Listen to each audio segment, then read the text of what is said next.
नमस्कार दोस्तों, take Sanju channel पर आप लोगों का स्वागत है। आज मैं जो बात करने जा रहा हूं वह बात मैं स्टैंड बाई कैंडिडेट्स से रिलेटेड ही करूंगा और उन सभी प्रश्नों का उत्तर देने का मैं भरसक प्रयास करूंगा। हर एक बिंदुओं को छूने का मैं भरसक प्रयास करूंगा जिसके संदर्भ में जितने भी प्रतीक्षारत अभ्यर्थी हैं जानना चाहते हैं। दोस्तों, एक बात मैं बता देना चाहता हूं कि हमें विश्वसनीयता की ओर चलनी होगी और हवा में बात नहीं करनी होगी। दूसरी बात, बहुत सारे हमने देखा कि वीडियोज़ वायरल हो रहे हैं, बहुत सारी चीज़ों को लेकर के तोड़ मरोड़ करके लोग वीडियोज़ भी बना रहे हैं। तो यहाँ पर व्यूवर्स बढ़ाना और सब्सक्राइबर्स बढ़ाना और यूट्यूब से अर्निंग करना ये कोई उद्देश्य नहीं होना चाहिए। अभी हमारा गोल, हमारा एम ये होना चाहिए कि जो भी प्रतीक्षारत अभ्यर्थी हैं उनका कल्याण कैसे होगा। तो जो यूट्यूबर्स वीडियोज़ वगैरह ये वो बात को तोड़ मरोड़ करके अपने अनुसार खुश करने के लिए या कुछ और कह करके उस तरह से जो कर रहे हैं वो बिल्कुल गलत है। मैं इसकी भर्त्सना करता हूँ, निंदा करता हूँ। और जो भी हमारे साथी अभ्यर्थी इस तरह से कर रहे हैं, मैं उन्हें सजेस्ट करता हूँ कि कृपया इस प्रकार के कार्य आप ना करें, क्योंकि हर बात को आप उतना एनालिसिस तो आप कर रहे हैं, लेकिन आप कर क्या रहे हैं ना कि उसमें कुछ बात को लेकर कैसे, कुछ बात को लेकर कैसे आप दूसरे तरह से उसको दे रहे हैं। बात मैं प्रत्यक्ष था, ऐसा नहीं कि आप प्रत्यक्ष होते तो वो बात हम नहीं जानते या हम हैं तो आप नहीं जान रहे। जानने के लिए सब लोग जानता है, होगा वो सामने आएगा। और उसका प्रतिफल आपको देखने को मिला कि जो हमने पहला मेमोरेंडम में मांग रखा था कि जो भी एब्सेंट कैंडिडेट्स है उसका लिस्ट जारी कीजिए, तो हावड़ा ने उसका डाला, उसको जारी किया। तो हमारे मेमोरेंडम के फर्स्ट मांग मान लिए गए। ये तो हमने प्रत्यक्ष इसका उदाहरण दिया, रिजल्टेंट दिया, कल ही इसका दे दिया। ईस्टर्न रेलवे के वेबसाइट पर जाकर आप चेकआउट कर सकते हैं। तो मैं कह रहा हूँ कि चलिए मैं बिंदु पर आता हूँ, बात पर आता हूँ जो ज़रूरी चीज़ें हैं। सबसे पहली बात ईस्टर्न रेलवे के ही अभ्यर्थियों का करता हूं और साउथ ईस्टर्न और मेट्रो की बात मैं कल करूंगा। और आगे का क्या हमें रणनीति रखनी होगी इसके संदर्भ में भी हम चर्चा भविष्य में कर लेंगे। मतलब भविष्य का मतलब कि 1-2 दिन में हम लोग सारी चर्चा कर लेंगे। ईस्टर्न रेलवे मतलब फेयरली प्लेस कोलकाता। मित्रों, हमें खुशी है कि हमारे लगभग 250 स्टैंड बाई कैंडिडेट्स जो आरआरबी कोलकाता में हैं, मालदा में हैं, वे लोग इस प्रोटेस्ट क्या कहें, मतलब हमारी जो मांग थी जिसे कि हम लीगल तरीके से मांगने गए थे, अनुरोध करने गए थे, अपना जो विनती पत्र होता है उसे देने गए थे, तो उसमें हम लोग की अच्छी खासी उपस्थिति रही। यह संतोषजनक है, यह खुशी की बात है, हमारे लिए पॉजिटिव साइन है, नेगेटिव साइन नहीं है। चलिए, उपस्थिति के बारे में मैंने सिर्फ कहा है पॉजिटिव साइन है। अब हर चीज़ को आप तोड़कर मत चलिएगा। फिर अब दूसरी बात आइए, क्या सीपीओ सर से मुलाकात हुई? तो हाँ जी, सीपीओ सर से मुलाकात हुई। पहला प्रश्न का उत्तर दिया। क्या सीपीओ सर से स्टैंड बाई कैंडिडेट्स से रिलेटेड बात हुई? तो जी हाँ, बिल्कुल बात भी हुई सीपीओ सर से। अब प्रश्न आता है कि सीपीओ सर से क्या बात हुई।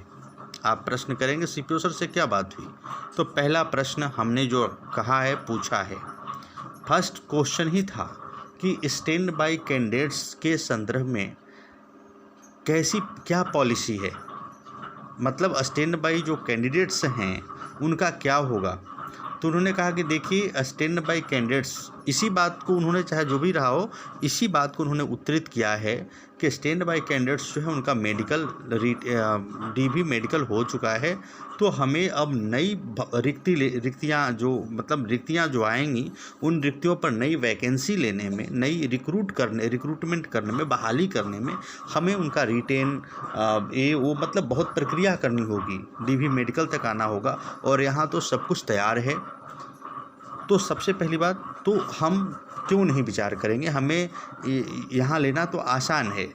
और सीपीओ सर के बारे में जो कहना है मैं बता देता हूँ, ऐसे अधिकारी बहुत कम होते हैं। हमारे ईस्टर्न रेलवे के सीपीओ सर धन्यवाद के पात्र हैं और हम लोग को अंतःकरण से, अपनी अंतरात्मा से उन्हें धन्यवाद देनी चाहिए।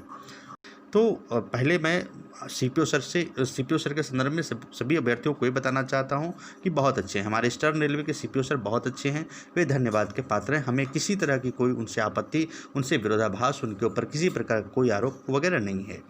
चलिए अब प्रश्न आती है दूसरा, उन्होंने तो समझ कह ही दिया कि हाँ हम प्राथमिकता देंगे, मतलब हम प्राथमिकता देंगे, मतलब क्या नेक्स्ट वैकेंसी से पहले जो वैकेंसी क्रिएट होगा उस पर क्या स्टैंड बाई को प्राथमिकता देंगे? तो उन्होंने कहा यस ऑब्वियसली हम प्राथमिकता देंगे, क्योंकि यहाँ सब कुछ करा करके सारी प्रक्रियाएं पूरी कर ली गई हैं और इसके बाद अभ्यर्थी अभी हमारे पास उपलब्ध हैं। चलिए, लेकिन उन्होंने एक बात कही कि देखिए जो अभी मेन पैनल वाले हैं इनमें भी बहुत का ज्वाइन नहीं हुआ है, तो इनकी हम ज्वाइनिंग प्रक्रिया 21 में पूरा करेंगे। तो मैंने पूछा कि क्या सर 21 में पूरा करेंगे, मतलब इसकी वैलिडिटी क्या है? ये पैनल मतलब जैसा कि बताया गया था कि जो रिक्रूटमेंट आया था, जो बहाली आई थी, वो आया था दिसंबर 2020 तक का, ऐसा ज्ञात है। उन्होंने कहा कि नहीं ये बहाली ही 2021 तक का था, जिसको बाद में कहीं से हमने क्लियर कर लिया, हम एक अधिकारी के द्वारा ही, अधिकारी के जो असिस्टेंट है उन्होंने ही क्लियर कर दिया कि ये वैकेंसी 20 तक तो थी लेकिन एक्सटेंड 2021 तक किया गया। अब देखिए यहाँ पर एक बात कही गई कि 2021 में जो रिक्तियाँ बच जाएंगी शेष मेन पैनल जाने के बाद, तो उनमें स्टैंड बाई को क्या लिया जाएगा? मैंने पूछा तो कहा हाँ ये सब हम लिया जाएगा। क्यों नहीं लिया जाएगा? हम वहाँ पर लेंगे, जो रिक्तियाँ बच जाएंगी वहाँ पर हम लेंगे। चलिए ये बात हो गई, यानी दो चीज़ तो आपको पॉजिटिव सिंबल मिल गया। इसके बाद हमने जो मेमोरेंडम दिया था उसमें मांग की थी कि सर उसमें जो अब्सेंट हो रहे हैं उसका लिस्ट दीजिए। उन्होंने कहा कि उसको मतलब दीजिए, मेमोरेंडम था जिसका हमने आंसर देखा कि वो कल जारी कर दिया, मतलब हावड़ा डिवीज़न ने जारी कर दिया उसको। अब यहाँ पर एक प्रश्न आता है, एक सर्विसमैन, 50 बार लोग पूछते हैं एक सर्विसमैन PWBD, इसका मतलब कि उन्हें इस वैकेंसी का क ख ग घ भी पता नहीं है।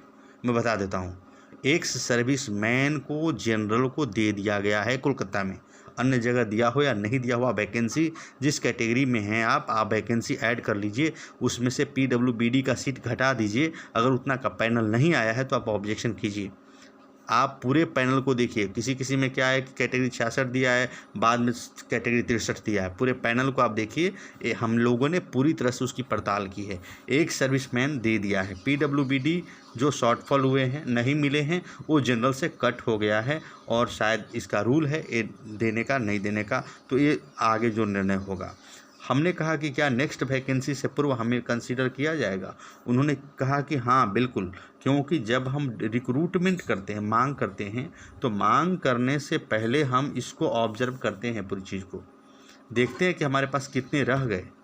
तो ये मतलब एक रूल है कि हम उसको देख लेंगे कि हमारे पास कितने कैंडिडेट अभी बचे हुए हैं। तो निश्चित तौर पर यह एक अच्छा संकेत है, अच्छी सिंबल है।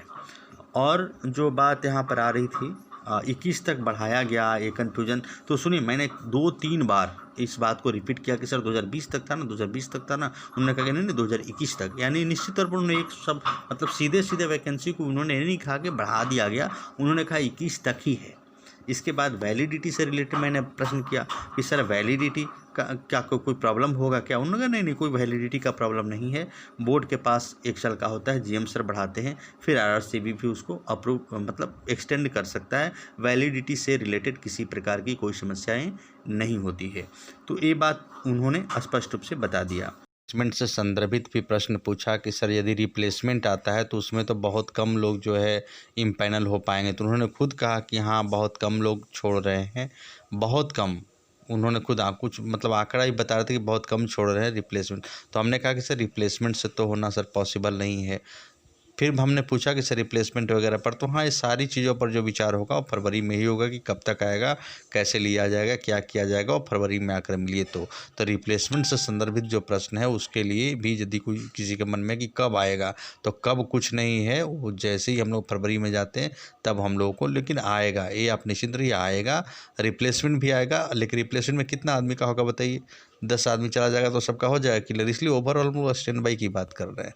चलिए ठीक है। इसके बाद उन्होंने कहा कि पॉसिबिलिटी है लेकिन थोड़ा वेट करना पड़ेगा। ये बात भी उन्होंने कहा कि पॉसिबिलिटी है बट थोड़ा वेट करना पड़ेगा। तो जब हम लोग चलने लगे, अब बाकी जो बात वही बात मैं बता रहा हूँ, मैं उसमें तेल मिर्च मसाला कुछ नहीं लगा रहा हूँ। तो हमने पूछा कि क्या सर पॉजिटिव होकर जाऊँ, मतलब चेहरे पर हंसी खुशी लेकर जाऊँ? तो उन्होंने कहा कि हाँ बी पॉजिटिव, क्यों नहीं, उसमें क्या दिक्कत है, एकदम खुश होकर के जाइए, कोई दिक्कत नहीं है। मतलब बी पॉजिटिव, उन्होंने कहा कि हाँ बी पॉजिटिव, मतलब संकेत अच्छा ही था। तो हम समझते हैं कि ईस्टर्न रेलवे के सीपीओ सर के द्वारा जो कुछ भी बताया गया है वह विश्वसनीय है। और उन्होंने कहा कि देखिए फरवरी में ही हम कुछ रिलेटेड ये बात कर सकते हैं कि हमने कहा कि क्या सर साल भर के बाद कुछ होगा? बोले नहीं नहीं, 6 माह में ही हम लोग इस प्रक्रिया को कर लेंगे। ये जो भी प्रक्रिया है, कितने क्या हुए, कितना हमको लेना है, कैसे हम, चूँकि हमको वैकेंसी पता हो जाएगा कि 21 में कितने रिटायर कर रहे हैं, तो उस पर तो ये जान लीजिए हमारा जहाँ तक अनुमान है कि जो भी मेन वाले अभी बचे हुए हैं तो फरवरी मार्च अप्रैल तक मैक्सिमम रिटायरमेंट पर वो चले जाएंगे। 21 में जो रिक्तियाँ आएंगी उतना से ही स्टैंड बाई क्लियर हो जाएगा। हमें ज़्यादा की बात नहीं, 21 वाली जो वैकेंसी क्रिएट हो जाएगा वहाँ पर ही अगर हमें ले लिया जाता है तो क्लियर हो जाएगा। उन्होंने कहा कि एक बार ठीक है, हमें फरवरी में मिल लीजिए। तो हमने कहा थैंक यू सर, हम लोग फरवरी में फिर मिल लेंगे। तो अभी हमें किसी भी प्रकार का एओ करने की आवश्यकता नहीं है। वैसे जो भी लोग स्टैंड बाई को लेकर के प्रेशर अगर ऊपर बना रहे हैं तो वो अपनी प्रक्रियाएँ जारी रखें, उसके लिए कुछ नहीं है। लेकिन सीपीओ सर की बात को हमें मानना होगा। और हम ये नहीं कह रहे हैं कि आप हमारी बात को मान लीजिए, लेकिन हमें जहाँ तक लगता है कि अभी हमें किसी तरह का इलीगल वर्क या ये कर लेंगे, वो कर देंगे, ये कर देंगे, ये सारी चीज़ें आपको नुकसान पहुँचाएगा। तो हम इतना ज़रूर कहेंगे कि पॉजिटिव रहने की ज़रूरत है। साउथ ईस्टर्न और मेट्रो के लिए मैं अगला वीडियो लेकर के आऊँगा। और फरवरी में फिर एक बार हम लोग चलेंगे और सर से मिलेंगे। और हमें जैसा अनुभूति है, जैसा समझ आ रहा है कि पॉजिटिव है, बेहतर होगा। तो धन्यवाद। इसको आप लोग देखेंगे, लाइक करेंगे और सब जगह शेयर कर देंगे, क्योंकि बहुत लोगों का प्रश्न आ रहा था। देखिए एक सर्विसमैन और पीडब्ल्यूबीडी के लिए मैंने कह दिया, एक सर्विसमैन को दे दिया है, कोई कन्फ्यूजन मत रखिए। उसको जोड़कर आप देख लीजिए, यानी कि आप शुक्ला जी आप खुद बोल रहे हैं, आप जोड़ कर देख लीजिए। मैं जोड़कर देख चुका हूँ, हम लोगों ने इसको पूरी एनालिसिस की है। आप पूरे पैनल को आप निकालिए, पूरे पैनल आप निकाल कर सामने प्रिंट रखिए और कितना पैनल में किस कैटेगरी का कितना था, वैकेंसी कितना आया है, उसको आप देखिए। और इसके बाद आप ये भी देखिए कि जो पीडब्ल्यूबीडी का सीट है वो कितना है, उतना नहीं मिला तो उसको काट दीजिए, घटा लीजिए, इसके बाद देखिए उतना पैनल है कि नहीं। ऐसा हुआ है, ठीक है। पीडब्ल्यूबीडी की बात है तो यहाँ पर ये खाली है, ये नहीं दिया गया है। तो अब इस पर अब क्या विचार होता है ये आगे की बात होगी। रेलवे बोर्ड जैसा करता है तो ठीक है। मैं नेक्स्ट वीडियोज और लेकर आऊँगा और आगे की रणनीति पर भी हम काम करेंगे। और मैं कहता हूँ कि जिनको भी जो प्रश्न पूछना है तो आपको जो टेलीग्राम टेक्स्ट संजू दिया हुआ है या संजू जी का टेक्स्ट संजू है, और या फिर आप इसी में कमेंट बॉक्स में आप प्रश्न कर दीजिए। हर प्रश्न का उत्तर देने का प्रयास किया जाएगा।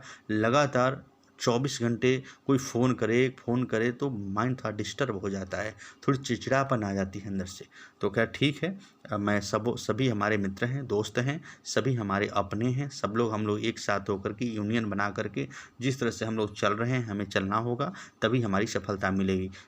मतलब हमारे अंदर कुछ नहीं है कि कौन क्या है नहीं है, हमारा बस एक ही है, हम स्टैंड बाई हैं, है ना। और आपस में कौन ज़्यादा नंबर है, कम नंबर है, कौन ज़्यादा समझ रहा है, कम समझ रहा है, क्या है नहीं है, तो ठीक है, वो तो डिस्कस आपस में करनी होगी। और ऐसा नहीं कि मैं जो कह रहा हूँ वही होगा, सभी लोगों की तो सभी का सलाह अपेक्षित है। सभी लोग कह रहे हैं तो और मेरे स्वभाव को ऐसा नहीं है, सभी लोग जो भी आए वो जानते हैं, किसी तरह का ये नहीं है। तो हम चाहते हैं विश्वसनीयता से, टेक्स्ट संजू चैनल जो है इसको हमें ऐसा नहीं किसी कुछ मिल जा रहा है या वो, मैं ये कह रहा हूँ कि ये एक माध्यम है हमारे साथ आगे चलने का। और अनावश्यक आप ईस्टर्न को लेकर के अनावश्यक वीडियोज आलतू फालतू लोग न बनाएं। हम इसलिए नहीं कह रहे हैं कि वो ये काम ना करें, हम नहीं कह रहे हैं, हम कह रहे हैं कि यदि जो ऑथराइज्ड चीज़ मिला आपको, ऑथेंटिक चीज़ जो है, बातों को तोड़ मरोड़ करके देने की ज़रूरत नहीं है। तो कृपया कर वीडियो को देखेंगे, लाइक करेंगे, शेयर करेंगे।